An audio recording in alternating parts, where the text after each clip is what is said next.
Povo de Deus, Eclesiastes capítulo 7. Eu não sei sinceramente se vou encontrar um capítulo mais difícil do que esse aqui no livro de Eclesiastes e talvez em muitos livros da Bíblia. Capítulo com algumas questões muito difíceis de entender. Versículo 1: melhor é a boa fama do que o unguento precioso, e o dia da morte melhor do que o dia do nascimento. Bom, melhor do que a fama, todos concordam, não é isso? Apesar de muitos preferirem a má fama, né, para ter dinheiro, no geral, pessoas de bem acham sim que melhor é ter boa fama. E as pessoas que estão mais preocupadas com dinheiro, elas não estão nem para boa fama.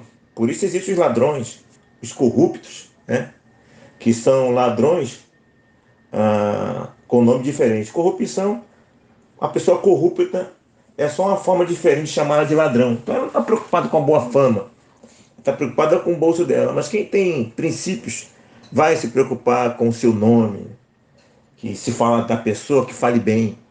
Tem um ditado que fala, fale mal, mas fale de mim. Isso aí não existe, isso aí é só brincadeira. A verdade é que esperamos que o nosso nome seja carregado de princípios, de ética, de bom costume, ok? E aí, na parte B, ele fala que melhor é o dia da morte do que o dia do nascimento. Como assim? Não é isso? Meu irmão, minha irmã, só dá para entender isso pensando em um contexto em que o sábio Salomão, considerando que é ele que é o autor, né? O sábio Salomão está falando para um público que é, como posso dizer, que é um público, um povo sofredor, né? Que passa por muitas injustiças e problemas naturais da vida. Então, entre ficar sofrendo em um mundo injusto, cheio de dores, é melhor morrer. Então, nesse contexto, aí dá para entender. Mas, se é mesmo o Salomão o autor, fiquei pensando aqui comigo, ele era o rei de Israel, de Judá, não é isso? Israel, Judá. No caso, Israel, no caso, ainda não era o reino dividido. E o rei que é a pessoa responsável em promover a justiça. Então, dentro de um contexto teocrático, né, onde a lei de Deus é a lei máxima, o responsável pela prática dessa lei é o próprio rei Salomão. Então, talvez esse pensamento seja um ponto forte para se concluir que não foi Salomão o autor do livro. E se foi Salomão, ele, no caso, está dando um tiro no pé, né? Porque a justiça e o bem-estar do povo era a responsabilidade dele, não é isso? Então ele fala aqui que é melhor o morrer, né? Melhor o dia da morte como o dia do nascimento. Na pesquisa que eu fiz, ele estaria dizendo aqui porque num contexto de um mundo cheio de sofrimento, de injustiça social, e a pessoa sofrendo, é melhor morrer, porque na morte cessa o sofrimento dela. Ora, mas esse homem, então, como eu falei, ele não é o rei? Não é ele que promove a justiça? Ok?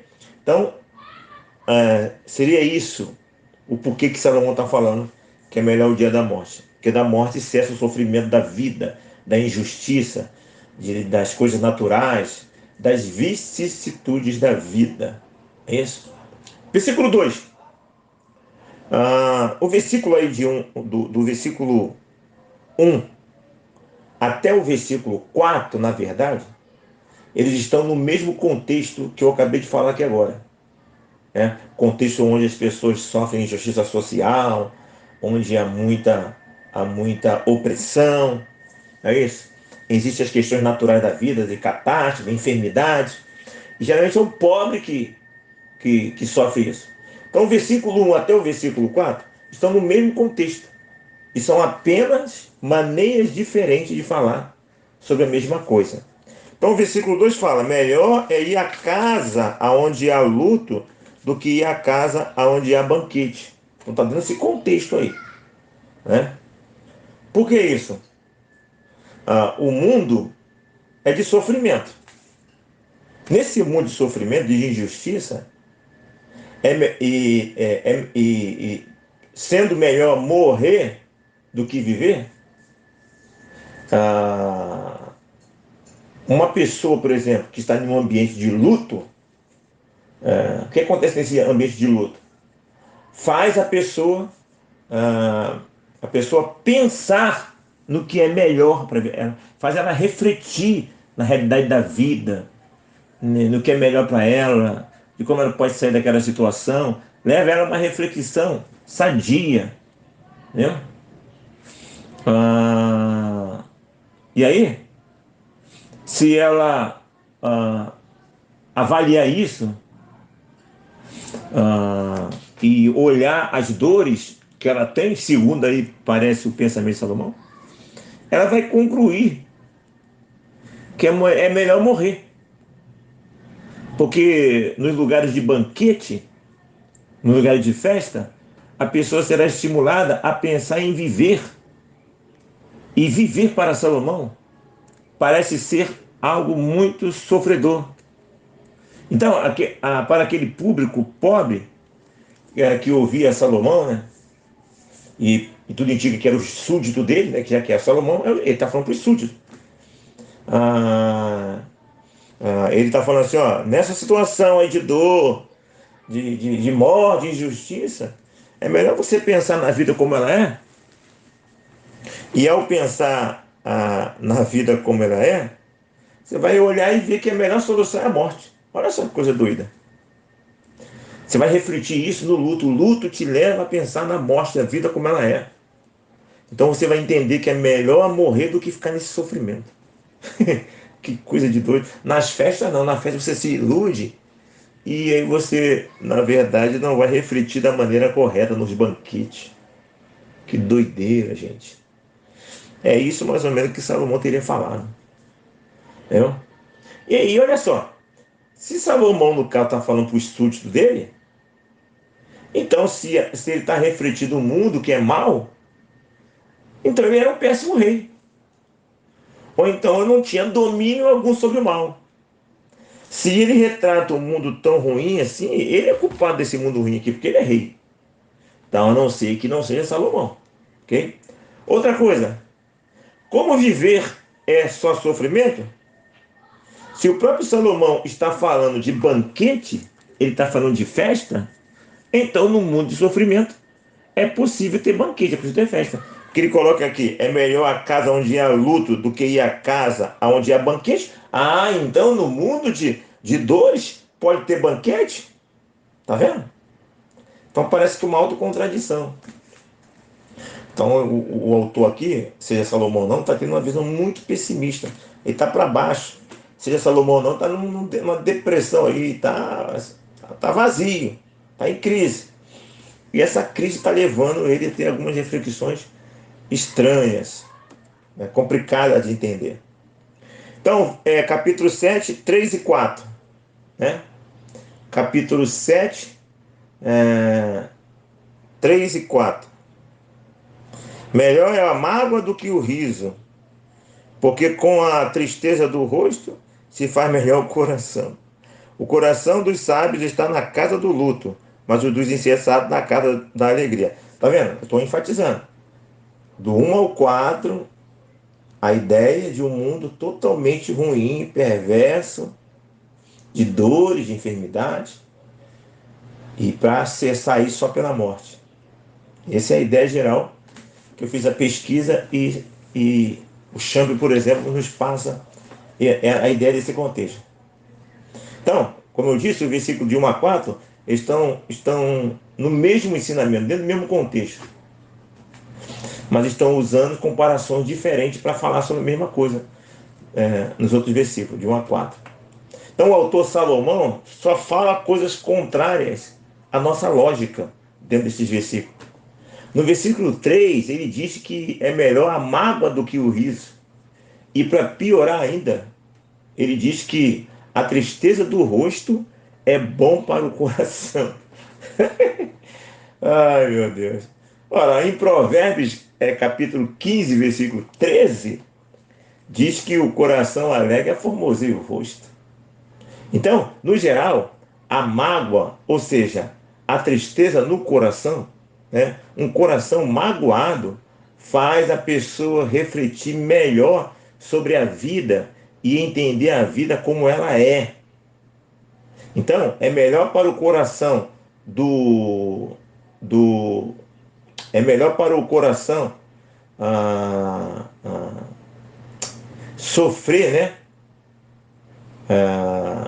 Como fugiu aqui a palavra que eu ia falar, peraí.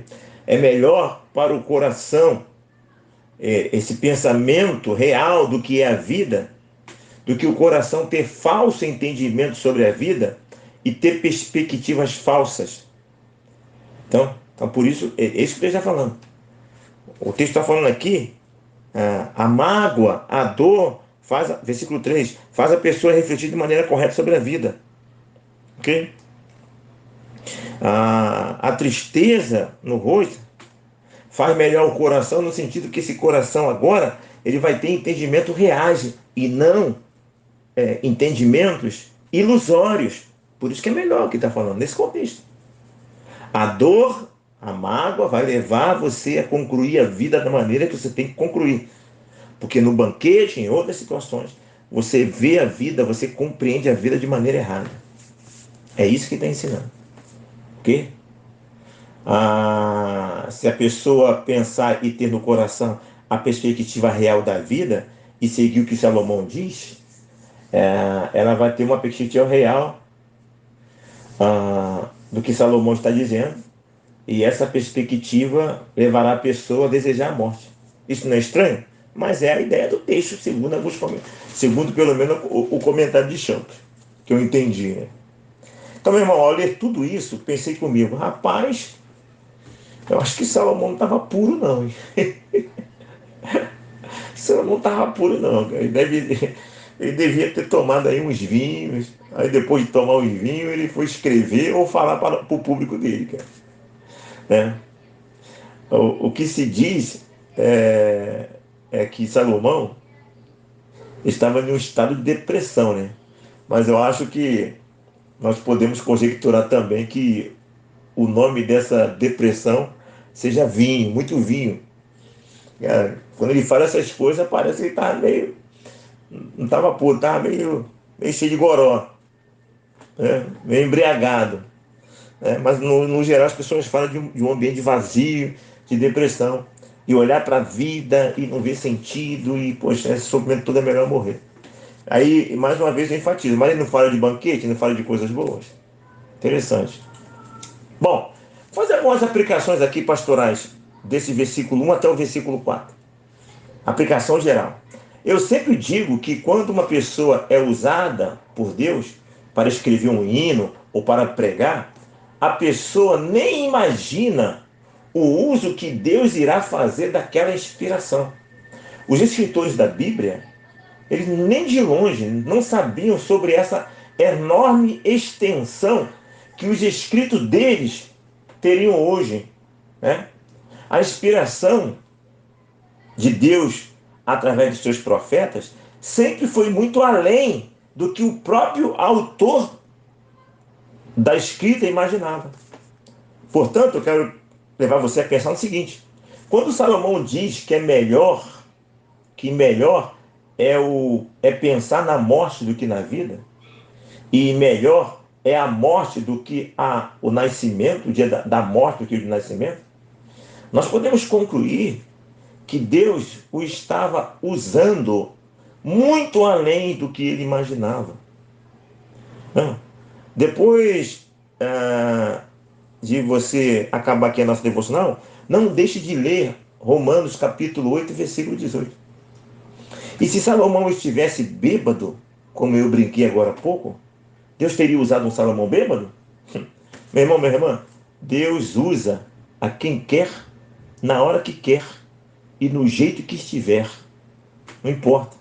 Então eu estou querendo dizer para você que Salomão escreve uma coisa, mas ele escreve algo dentro do contexto social dele. Ele escreve algo dentro da realidade particular dele de depressão, seja bêbado ou não, vazio, passando uma crise, ele escreve tendo uma perspectiva, fazendo uma leitura do mundo dele, mas ele mesmo não imagina o que Deus tem por trás desse texto, dessa inspiração que ele nunca imagina, que é muito mais extensiva. Repito, é o filme que uma pessoa escreve, é uma música, uma composição escrita por alguém, uma pregação de um pastor. Eu estou pregando aqui agora, não tenho a mínima ideia onde essa palavra vai chegar. Tenho a mínima ideia o que o Espírito Santo está ministrando no teu coração agora. Ou o que vai fazer amanhã, quando alguém ouvir esse áudio. Né? Não sei. Eu não sei a extensão da existência, a vida que esse áudio, que essa mensagem agora vai ter daqui no futuro. Só Deus sabe. Eu não tenho a mínima ideia do que ele pode fazer. A mesma coisa são os autores. Então, quando ele fala que é melhor, olha só o mistério aí, gente. Quando o autor fala que é melhor o dia da morte do que o nascimento, pode ser que por trás disso aí nós temos uma revelação extraordinária. O Deus usando a Salomão nessa palavra, sabendo que essa palavra ia ser lida no tempo da graça para futuros servos do Senhor cristãos.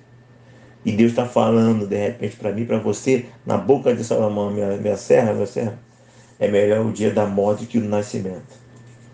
E por que nós não aceitamos essa palavra?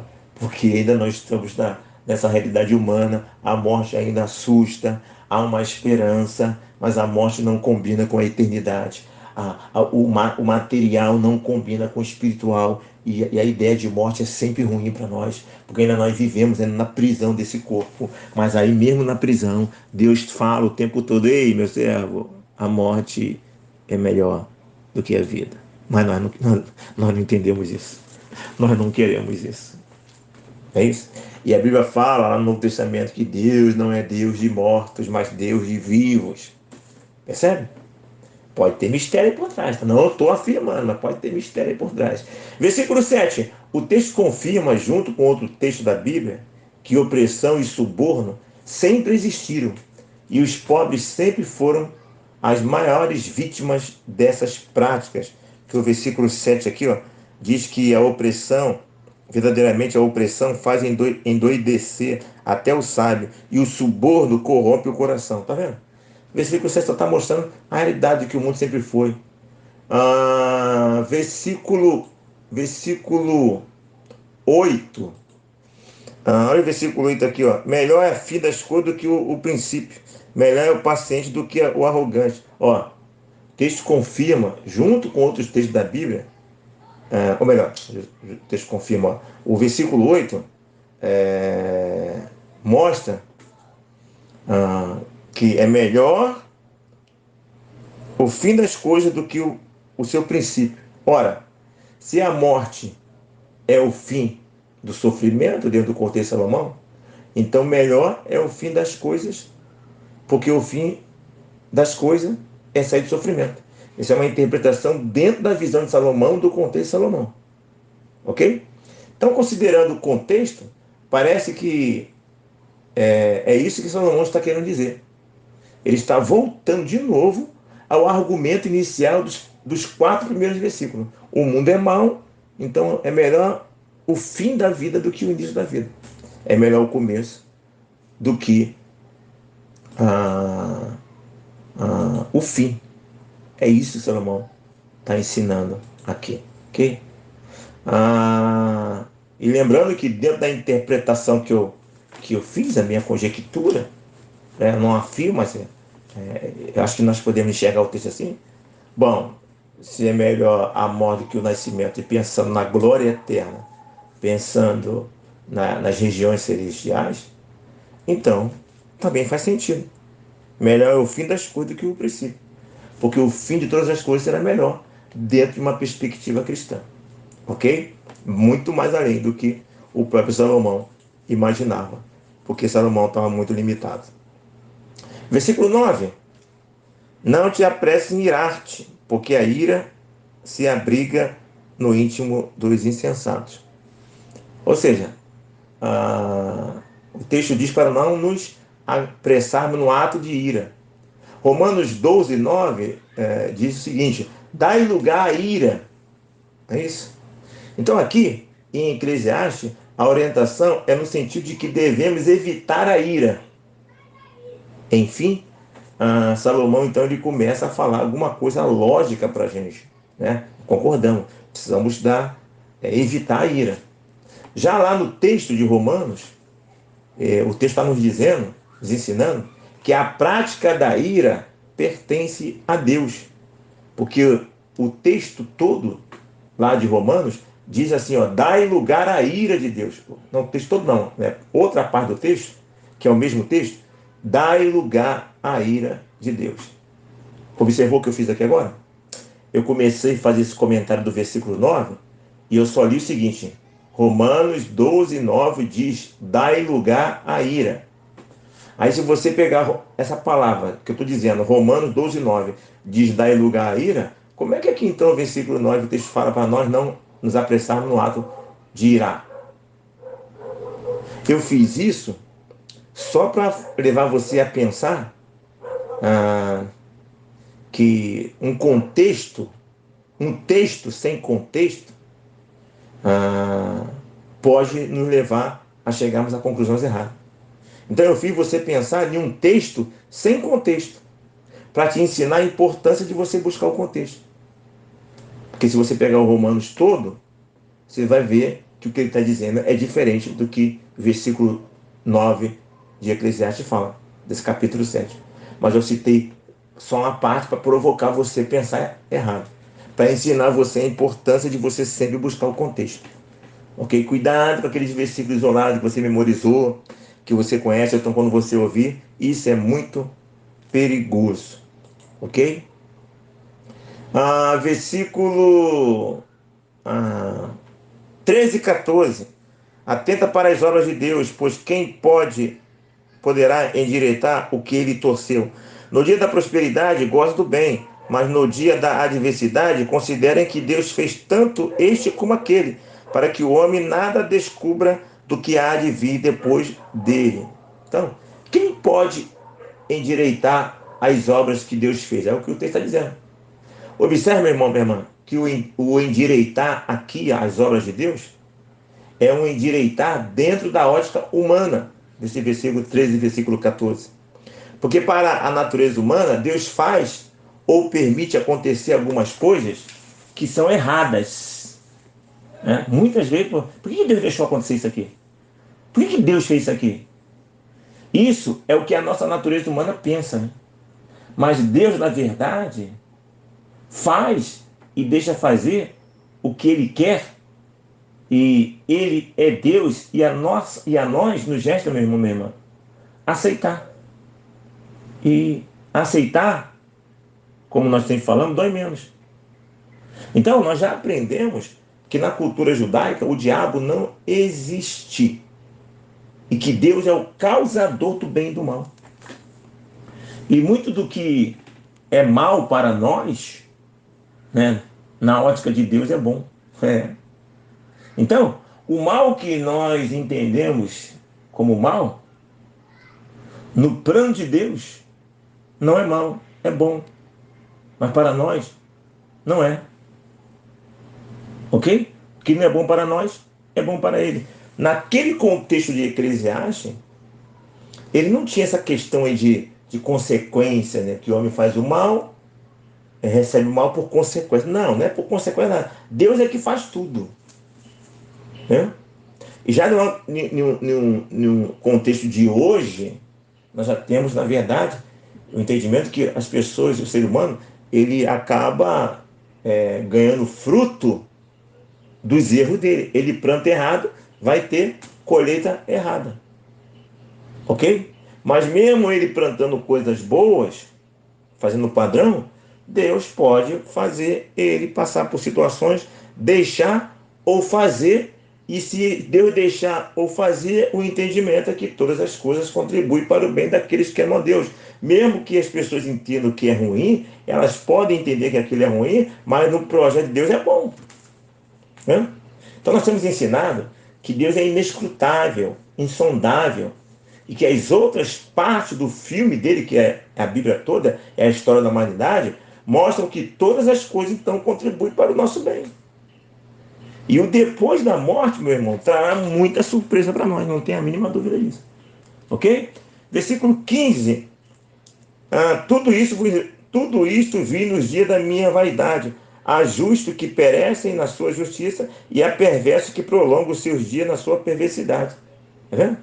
Justo que sofre e morre e injusto que continua vivendo e usufruindo dessa injustiça. Essa é uma afirmação que bate de frente com a lógica humana de todos os tempos, né? De todos os tempos, até lá no Velho Testamento. E é uma verdade. Essa discrepância acontece, sempre aconteceu. A vida é assim. Você olha as pessoas injustas, que não servem a Deus, e tem vida boa, vive muito tempo. A vida da pessoa relaxada, fumou a vida toda. Sabia que fumar é errado, sabe fumar, e está lá vivendo, não acontece nada outro que no fumo acontece.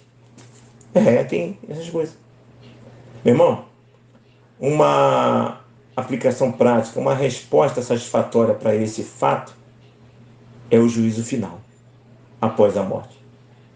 E as devidas recompensas a todos nós. Né? Então, nós não podemos avaliar e definir o jogo durante o jogo. O jogo só termina quando acaba. O problema é que nós geralmente só fazemos avaliações nessa vida. Nós olhamos a pessoa, que não acontece nada com ela, que ela é rica, que ela fuma e ela não fica doente, porque nós estamos analisando esta vida aqui só. E às vezes nessa vida aqui só tem alguns acontecimentos que não dá para compreender. Só que você tem que pensar o jogo todo. Qual será a recompensa depois, no juízo final? É no juízo final que o jogo acaba. Aí é que vai fazer a diferença. Ok? Pode acontecer aquele diferença? Pode. Normalmente acontece a diferença com aquele que faz direitinho? Sim, normalmente é isso. Mas nem sempre acontece da maneira que nós queremos. E aí nós temos que projetar o futuro, o juízo final, a vida eterna, a recompensa. E aí está a resposta aí, então, para os males da vida, a maior resposta para o problema do mal. A justiça de Deus pós-morte no juízo final. Ok? Versículo 16, o autor diz para não sabermos demasiadamente, ou seja, não sermos justos e sábios. Não ser demasiadamente justo e sábio. No versículo 16. Voltando a falar de coisas difíceis de entender, meu irmão, considerando o Novo Testamento, muitas pessoas altamente piedosas tendem a exagerar na dose. Salomão, quando fala isso, é muito difícil de entender no contexto dele. Como assim? Mas aí, pegando aqui uma realidade mais nossa, talvez vão entender o que ele está querendo dizer lá. Né? Porque as pessoas muito piedosas exageram. Pessoas muito piedosas costumam interpretar tudo ao pé da letra e têm dificuldade de entender o sentido moral do texto e o objetivo final do mandamento. Eu sempre digo que mais importante que o mandamento é o objetivo do mandamento. Mas muitos piedosos costumam se fixar no mandamento, né? Que tem menor importância. Ok? Porque o objetivo do mandamento é mais importante. E aí muitas vezes, por causa do mandamento, são muito radicais, querendo agradar a Deus, mas esquecem do objetivo. O sábado foi feito por causa do homem, e não o homem por causa do sábado. Jesus estava fazendo um bem no sábado, estava curando, estava ajudando uma pessoa no sábado, e ele estava achando que Jesus estava descumprindo a lei. Que é isso, irmão? O sábado foi feito para beneficiar o homem, e quando eu no sábado faço alguma coisa para beneficiar o homem, eu estou cumprindo o sábado, porque Jesus estava fixado no objetivo do sábado, e não simplesmente na letra, no mandamento. E o muito piedoso costuma fazer isso que o fariseu fez. É esse contexto que o texto está nos ensinando, para não ser demasiadamente. Ok? Essa é a ideia, ou uma das ideias. Outra coisa, versículo 17, não seja demasiadamente perverso, senão morrereis fora do tempo. Né? O mundo do crime tem nos ensinado isso. Né? Pessoas criminosas, no geral, morrem cedo. Então, as pessoas podem sim antecipar a sua morte, assim como elas também podem prolongar. Então, esse negócio, não, cada um morre, só morre quando chega a hora. Não, só morre quando chega a hora, não. Se você não tiver sabedoria, vai morrer fora da hora. Não é isso? Então, as pessoas podem sim antecipar sua morte e elas também podem prolongar. Como elas prolongam? Obedecendo aos pais e os mães. Obedecer aos pais e à mãe serão prolongados os dias da sua vida. E obedecendo em geral também a palavra de Deus. Ezequias recebeu 15 anos a mais, não é isso? Então peça, meu irmão, a Deus. Né? A única chance que você tem de ter a possibilidade de viver mais é pedir. Se você pedir, você pode receber. Ok? Capítulo 7, versículo 20. Estou acabando já. Não há homem justo sobre a terra que faça o bem e nunca peque. Isso nos faz lembrar de Romanos 3, 23, porque todos pecaram e destituídos estão da glória de Deus. Então não há justo na terra. Há muitas pessoas que se enxergam como pessoas justas. Nós precisamos pregar mais e mais esse evangelho para mostrar para a pessoa que ela não é justa. No mundo espiritual, na realidade espiritual, ela não é justa, ela é pecadora. E há muitas pessoas com dificuldade de se verem como pecadora. Precisamos pregar mais esse evangelho para elas. Versículo 26. A mulher é mais amarga que a morte. Eu imagino que esse é o texto que você mais desejou ouvir uma explicação. A mulher, achei uma coisa mais amarga do que a morte. A mulher, cujo coração são redes e laços e cujas mãos são grilhões. Quem for bom diante de Deus fugirá dela, mas o pecador virá a ser seu prisioneiro. Meu irmão, o contexto é de um filósofo, né? Seja Salomão ou seja quem for. Essa pessoa que está falando, esse filósofo, ele busca a sabedoria.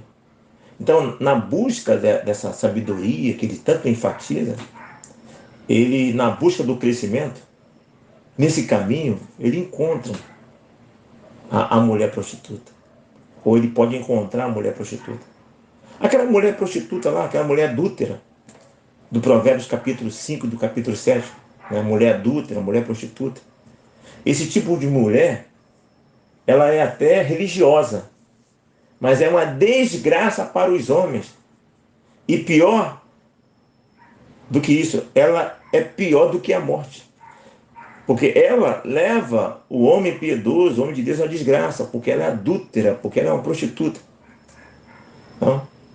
E aí, se ela é adúltera, se ela é prostituta, né?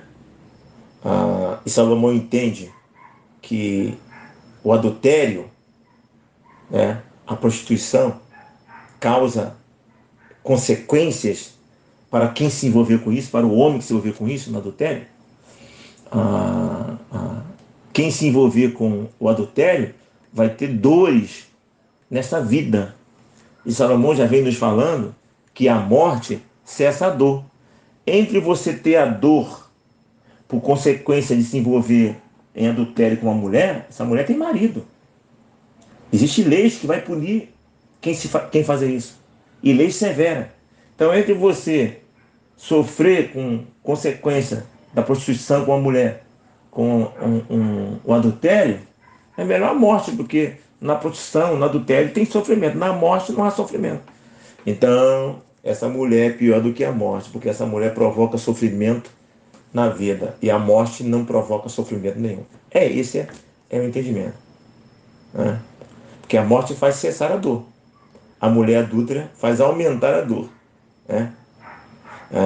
Quem cair no laço dessa mulher não deixará de sofrer os danos, os terríveis danos. Então é melhor a morte do que isso. Essa é a ideia do texto. Ok? Bom, encerrando, versículo 29. Curiosamente, o autor diz que o Deus fez o homem reto e foi o homem que se enveredou para o lado errado.